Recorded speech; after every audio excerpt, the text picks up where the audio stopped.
Check 1, 2.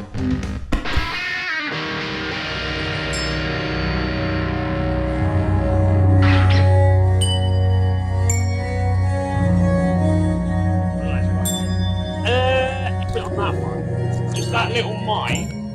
If you don't mind, put it on that. Yeah, it doesn't need to be super close. Check. This is the first time I'm doing this. It's going to be interesting, but we're going to work it out as we go.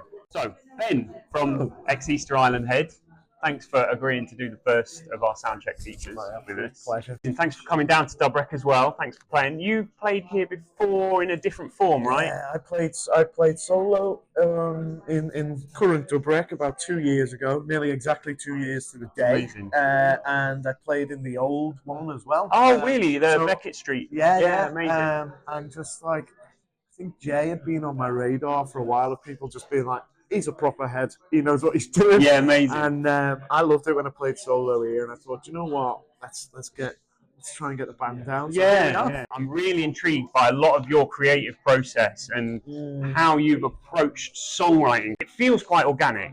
Oh yeah. The sound, is that the creative process that you guys are engaged in? Is it like orchestrated? Is it deliberate, or do you kind of excavate it? Yeah. So I mean, the best way to sum it up is that the language of our music, it's all these different techniques we use, whether that's putting a knitting needle under the strings and twanging it like that, or rubbing an Allen key, or hitting the body of the guitar with mallet. They're all parts of a vocabulary, almost, and we use all those elements to build the language, I suppose. Yeah. You know, the starting point for almost everything we do is the guitar laid flat. Yeah. And there's a long tradition of that. Yes, of course. Yeah. You know, probably Keith Rowe in the mid-60s was one of the first people to do that. And the approach he was coming at that from was, he was thinking about it in terms of Jackson Pollock putting the canvas flat on the floor, and then his whole painting language coming from the vertical approach to the canvas. I get you. So I love the way that he sort of symbolically arrived at that with the guitar. It's like, I'll lay the guitar flat. And it becomes a sort of sound surface. And instantly your perspective shifts in the way you're going to approach the instrument, just physically your relationship with it moves. And you're prevented from doing so many things that you would normally be able to do. Yeah, but that's the joy of those restrictions ending up being like a creative avenue into something else. And there's obviously, you've got a real sense of patience in the way you approach composition, isn't it? You're not rushing to anything. You kind of let the sounds exist in their own space as you move through them, don't you? You're not trying to drag it towards anything. Yeah, that's a really good way of looking at it. Yeah. That's it. It's letting the sounds dictate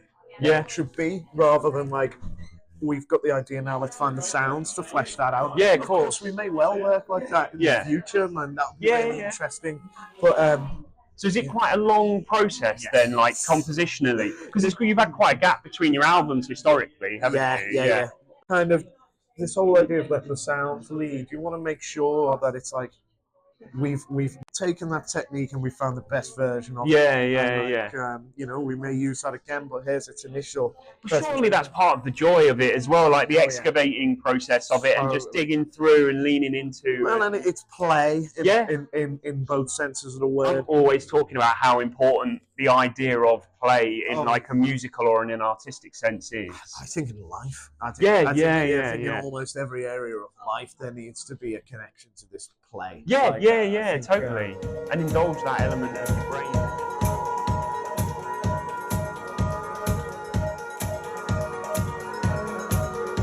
We've been going long enough that I can talk about eras of our music now. Is that nice? Is that a nice feeling to know that you've got eras? I'm not quite sure, but you know, there was a period where early on where a lot of the sound was being generated by mallets in the guitar bodies, and actually, for where we're at now, it's more directly to do with the strings, and we're doing stuff. And basically, when we were in the mallet in the guitar bodies era, having amps to sort of bring out the overtones of the sound, that really worked for that technique.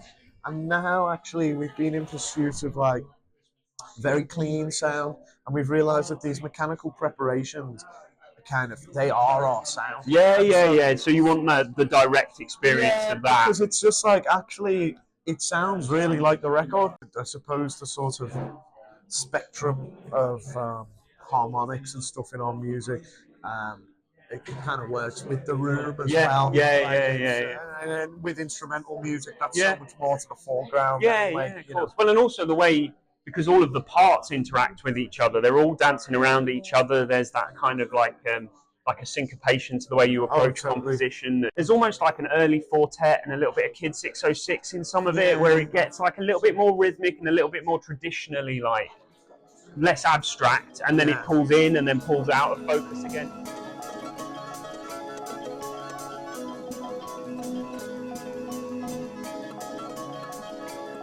Is that a conscious like journey through the album that you were trying to take, or is it just you found yourself as you were working through the pieces? Yeah, no, it's funny actually. I suppose each piece has sort of come about for its particular place in the running order. I listened to it first couple of times as background music. I had it on while I was doing stuff, and it's really like it didn't land the way it did until I sat down today and just literally nothing else on, sat in my living room and just focused on listening to the album. Oh, that's very good. And it's really meditative in that sense. Kind of thought about it in terms of contrast. The dynamic shift of it. Yeah. Is that similar with the live set as well? Is that kind of the approach? Yeah.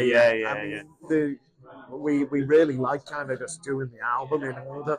I'm really pleased with all our releases. Of course, I hear a little naivety in some of them, but actually, with the difference with this one is that we cut away a bit of fat. I don't think there's much fat on this. I get you. Like, it's really efficient. It's quite direct. It's quite efficient. Yeah. And the pieces actually, they're not super long, super stretched out. They're quite to the point. Yeah. But we also have a lot of patience in them. Totally. Which is a fine balancing act. That's impressive. Yeah, nice. It took us 8 years to get this record out. Yeah. Which is probably a bit too long. The challenge is then, because we've got this nice complete set with this lovely arc to it, it's then trying to get out of that. At what point do we sort of stop doing the set we're doing now and start thinking about moving on? To the next one? How long is too long to keep? Well, especially when you spend 8 years building the body of work. You almost don't want to just chuck that out the window and go, next thing. Exactly, but then you also don't want to be playing it so much that you get bored of it. But thankfully,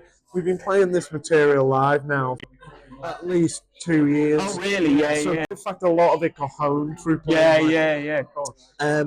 So, like, we've been playing it quite a long time, and some of these pieces, the genesis of them is about 5 or 6 years old. So we've been with the material a long time, but we're still not bored of it. There's also sections in the set where we can freely improvise. Nice, and it gives you space to expand on the material and explode it a bit. Yeah, amazing. And that's good, and we want more of that going forward. Yeah. What we've found with improvising as a group on stage is that, like, it means that there's a moment every night where you've got to be super present. Awesome. And also, presumably, it's an opportunity to be a little surprised by the interaction of all of your different parts as well. Totally.